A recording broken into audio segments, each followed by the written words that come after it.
This is coming to you from John Wayne's 26 Bar Ranch in Eager, Arizona.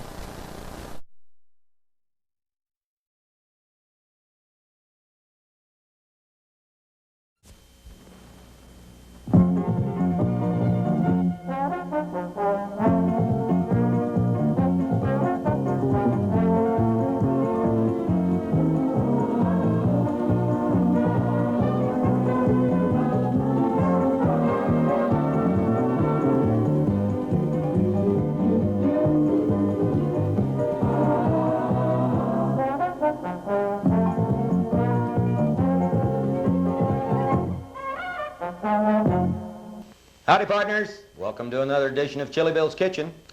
Well, today we've got a lot to do. We're going to be doing a dish that most of us used to eat after church on Sundays. And I think you're going to kind of enjoy this one. It's a traditional Western dish, although they tell me they eat it back east too. I think you're going to be interested in how we're going to cook it in the Southwestern style. We're going to be cooking fried chicken, mashed potatoes, and gravy. And if we've got any time left over, we'll go ahead and whip up a little bit of cornbread, cowboy cornbread, to go with it. We're going to get started here just a second. I'm going to explain some of the knives to you and so forth. We'll be right back in about 1 minute. Don't go away.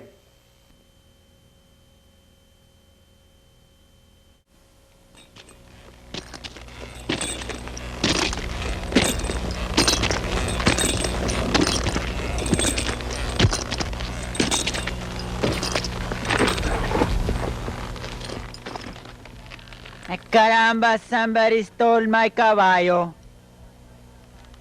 Don't I know you from some places? That's Chili Bill Brooks. We're doing a man-on-the-street interview, and we'd like your opinion of this. Smells like chili. That is chili. That's authentic Jack Creek chili. Where can I get some of this good chili? You'll find authentic Jack Creek chili at the Golden Carriage Pancake House in San Simeon, at Appliance and Sound in Paso Robles, and at any fine general store, emporium, or trading post. And if they don't have it, ask for it. See? Well, as you can see, we've got a batch of knives here.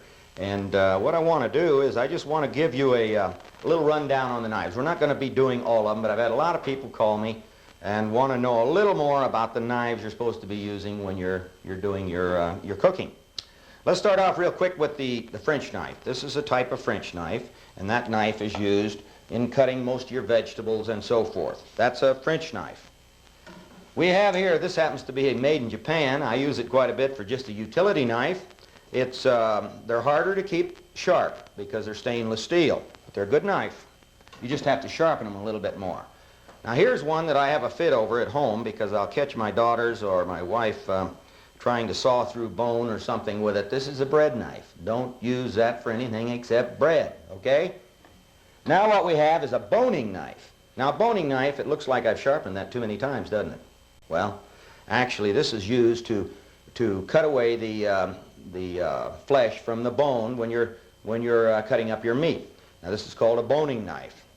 Now let's see here. I guess most of you gals at home probably know what that is. Most of you use it for a potato peeler.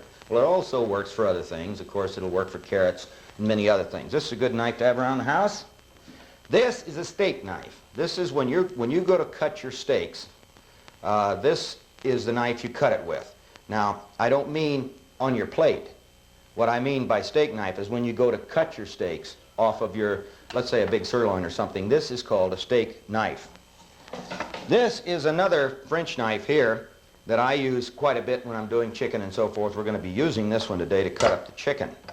This one is a cheese knife, and it's a nice big hefty knife. You can cut right through the whole roll of cheese. And of course, if you have any real heavy duty work, you know, where you have to cut through chicken bone or something like that, it works very well. Well, we're going to get right into what we're going to do first. I'm going to do this one first so that we can do the chicken on the last segment. What we're going to do now is I'm going to make you up some cowboy cornbread. Some good old cowboy cornbread. We're going to need 2 eggs in there. like that. And I think I've got a piece of, yeah, I do, as usual. Let me get it out of there so it doesn't get too crunchy on us. There we go. All right, now what we're going to need is we're going to need some flour. Let's see here. Let me get the flour. And I'm going to need my cup measure, wherever I put my cup measure. Does anybody see my cup? Here it is, right here. My cup measure. We're going to need 3/4 of a cup of flour. Now, this happens to be 1 cup, so I'm going to just kind of get about 3/4 of that cup there of flour. All right, we can get rid of the flour. And the next thing we're going to need is cornmeal. This is plain old yellow cornmeal. I like to use the yellow cornmeal because it gives it a real nice color when it's done. It's nice and brown. And we're going to need 2 cups of yellow cornmeal. 2 cups, there's 1. There's 2. Like that. All right, the next thing we're going to need is the soda. The soda. Now, you know the difference between the baking powder and the baking soda, I hope. Well, there is a big difference in the two. We're going to need both of them, and I'm going to put in 1/4 teaspoon of soda first. This is just plain soda. You probably have it in your refrigerator. You probably don't cook with it. You just keep it in your refrigerator. Well, you're supposed to cook with it when you're, when you're making up different breads and so forth. This is 1/4 teaspoon of baking soda. Now we're going to go to the baking powder. That's a good brand of baking powder. There's several on the market. And we're going to need a heaping. Now this is my grandma's recipe. And she used to do everything heaping or level teaspoons or tablespoons. This is a heaping teaspoon. That's a heaping teaspoon right there. Okay, now the next thing we're going to need is something that you don't find in the houses too much anymore, and that's buttermilk. In the old days out in the West, you always had buttermilk after you'd made up your butter and so forth. Nowadays, most people don't use too much of the buttermilk. Now, if for some reason that you don't want to have buttermilk around your house, you can use plain sweet milk, use a little bit of vinegar, maybe a 1/2 teaspoon of vinegar, and that will, the 1/2 teaspoon of vinegar will sour the milk for you. All right, we're going to need in this 1 1/2 cups. There's 1, and there's the 1/2 right there. 1 1/2 cups of buttermilk, or you can use your sweet milk and then sour it if you want to. Now, let's see, we're coming down. We need a little bit of oil.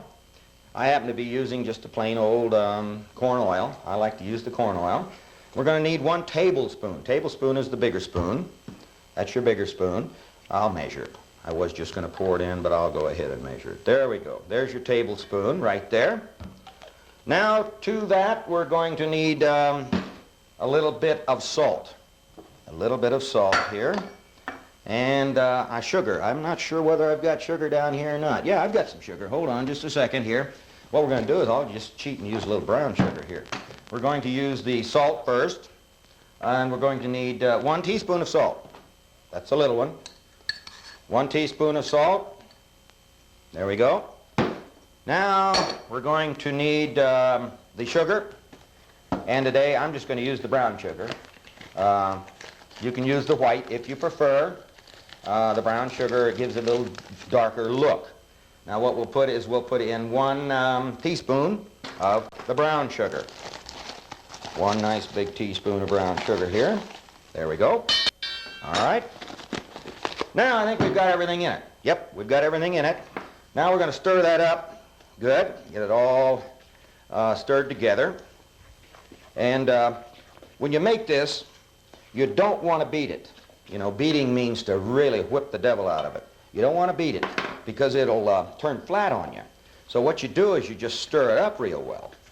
And when you stir it up, it doesn't take very long. You're going to see right here. I'm just going to stir it up like this. Make sure everything is mixed together.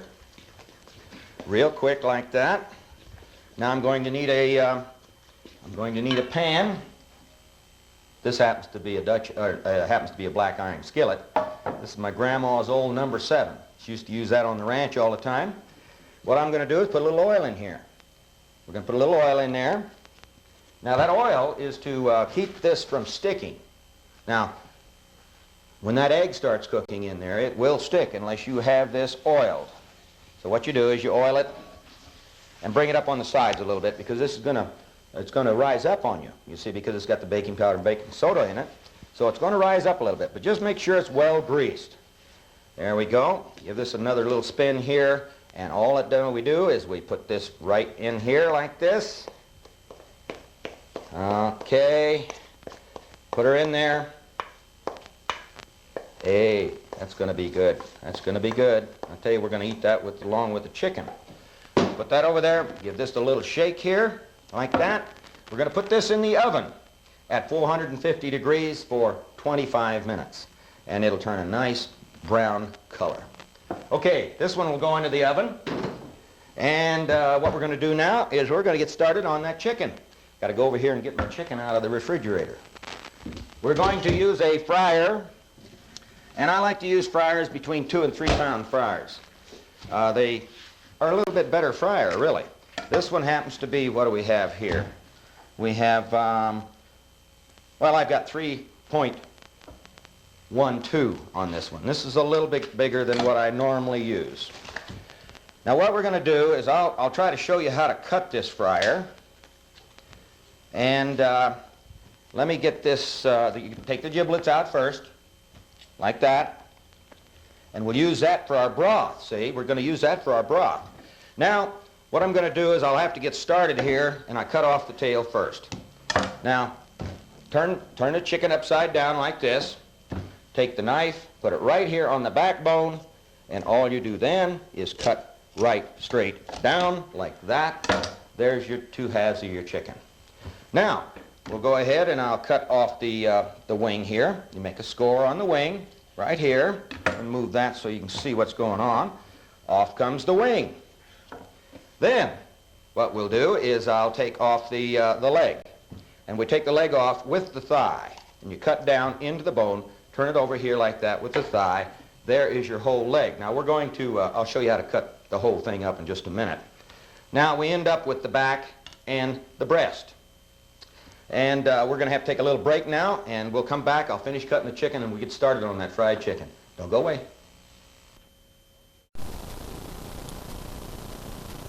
How about cooking up some of those great foods of the Southwest, like stuffed peppers, cowboy food, and something from the Orient, and stuffed bell peppers. Get your copy of If You Like It Hot now and start cooking up all those great foods of the Southwest. Well, we're back, and I'm going to finish up cutting up this chicken for you. My old grandma used to like the breasts about that big, but I kind of cut the breasts in half just a little bit. Don't be afraid to use the knife, because that's what a knife's for. So you just get in there and cut right on through it like that. Now so that'll give us 2 nice breasts right here. I'm going to finish cutting up this one leg. What you do is you just score it right there. So you just score it right there. Then all you have to do is slip your knife right in here, and there's your 2 pieces, just like that. Okay? Now let's cut up this other side. Here's this other wing. Now what you do with the wing is you butterfly the wing. So you just butterfly it like that. It takes up less room in in your pan, plus it cooks a little bit better. Now let's take this other wing off here, like that. There's the wing. I always like to leave a little bit of meat on the wing. You butterfly that, just like that. Okay, I'm going to save this back. We can boil that up for broth a little bit later on. Now let's go ahead and get this leg out of here. We're going to cut the leg back like this. And find the joint. You got to find the joint on it. And then cut right on through the joint right there, if I can find the joint. There it is. Okay. Just cut through the joint like that. Do the same thing, bend it back like this. Score it. Then cut your leg off like that. There's your other drumstick. I'm a drumstick man myself. And then, of course, here is your thigh. And again, we have the back, which is here. I'm going to cut the back off, get it over here, and there's our breast. And I'll go ahead and cut that breast in half like that. All right, now the next thing that we're going to do is to make the marinade for the chicken. I'll need a pan to do that in. And we're going to need, let me check my recipe book over here. We need a cup of buttermilk. We're back to buttermilk again. Cup of buttermilk. 1 cup of buttermilk. All right, like that. And we're going to need salt. We're going to need a heaping teaspoon, I think. Heaping teaspoon of salt. Let me find, oh, there it is. All right, we've got it. Heaping teaspoon of salt, like that. And we're going to need black pepper.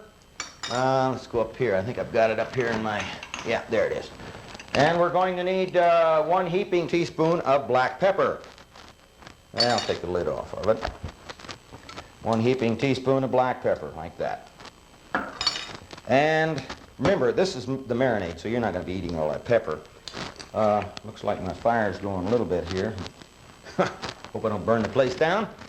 Okay, what's next? I need that obscene spice that some of you people don't like to use. If you don't like to use it, don't use it. I use it. Orientals have used it for 6,000 years. Monosodium glutamate. And what I'm going to do is put in 1 teaspoon of monosodium glutamate. This is a taste enhancer. Okay, I think we're just about ready on the marinade. Let me give it a little stir in here. There we go, mix it up a little bit. I like to make this a little bit earlier normally. And what we do here is to let it mix up just a little bit like that. Now what I'm going to have to do is get some oil in this pan here. I'm going to use the plain old corn oil again. It's like that. Now you're going to have to use a little bit of oil when you cook fried chicken. And that's all there is to it. You have to use it. I got something else other than oil in there. All right. Now, we're going to have to let that heat up for just a second here, and I'll get this mixed here. Now I'm going to need some flour. Get this cleaned off a little bit here. I'm going to need my flour again. And we'll take the flour and put in some flour. Now what we're going to do is we're going to flour the chicken. So we're going to need a little flour in here, like that. Okay, shake that around the bottom just a little bit. You can use any kind of a pan that you want, you know, to do that. All right, now let's see. What we're going to do now, first of all, you take your pieces and you put them in your marinade.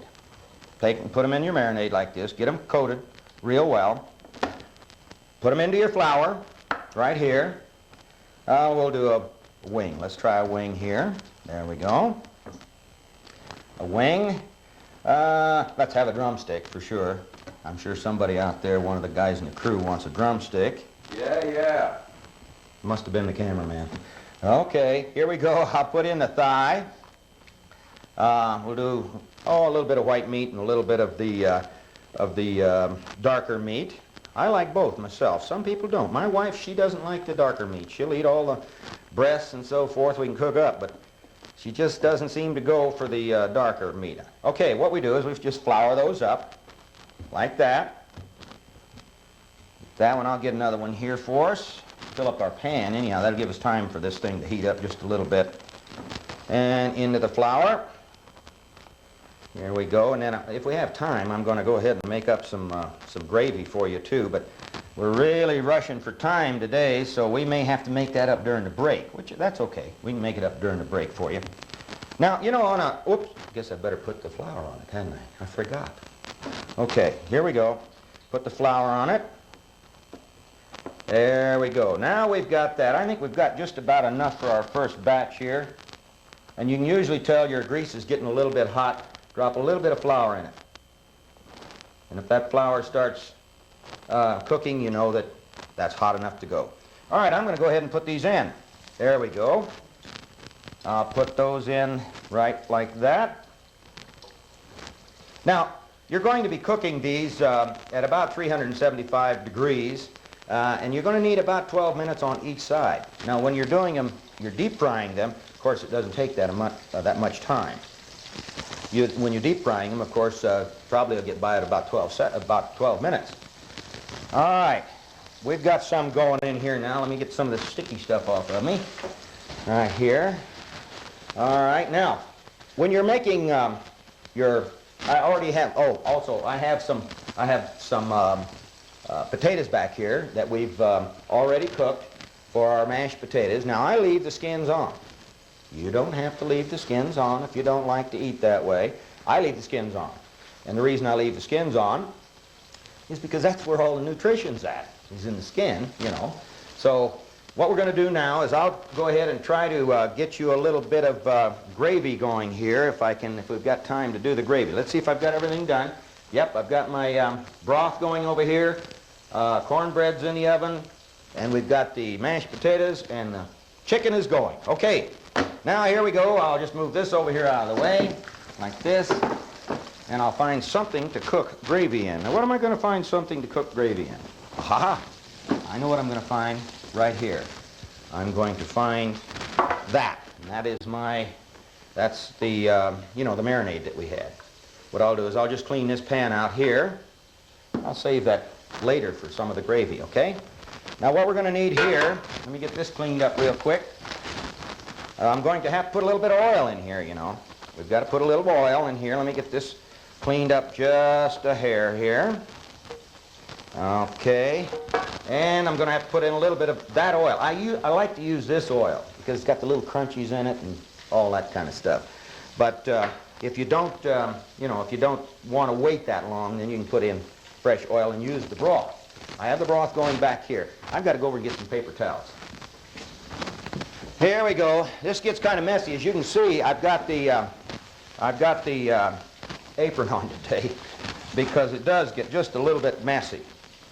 What we're going to do is I'll go ahead and get the gravy started. We may not get all the way to the gravy today. I'm going to put in a little bit more oil in the bottom of the pan, like that. Now remember, I'd be using this oil here. Get this cranked up, and we're about ready to run out of time here, so we may have to finish up this gravy during the break, but I'll try to explain that to you at a later time, how to make that gravy. Now, what we're going to do is I've got to add a little bit of flour to the gravy. We're going to make what's called a roux.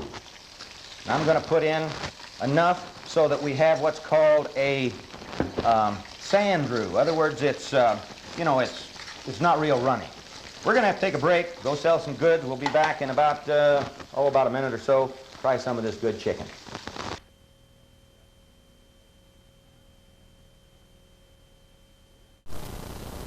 How about cooking up all those great foods that we have here at the ranch? Things like stuffed peppers, cowboy food, food of the Orient,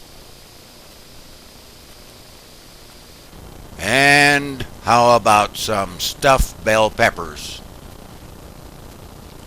And of course, Chili Bill's chili. Here, try some of this on for size.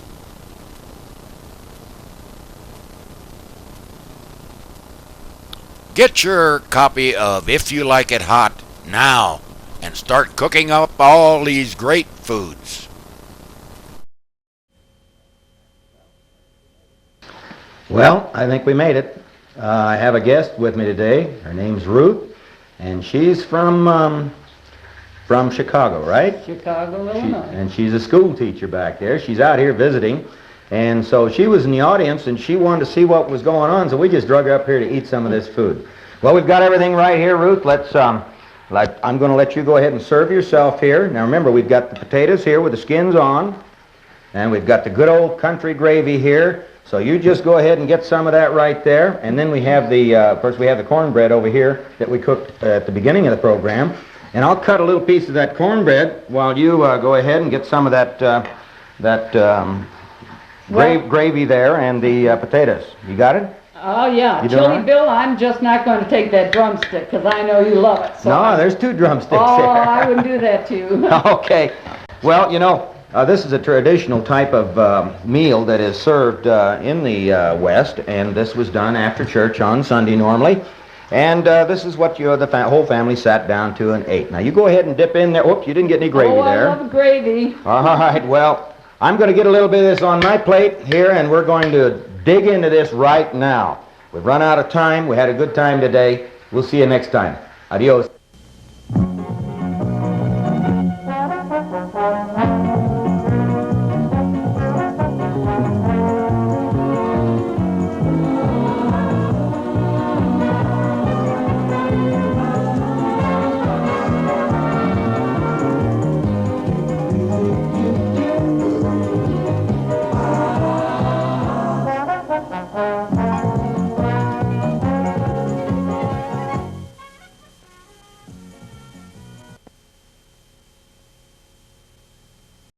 This was brought to you from John Wayne's 26 Bar Ranch in Eager, Arizona.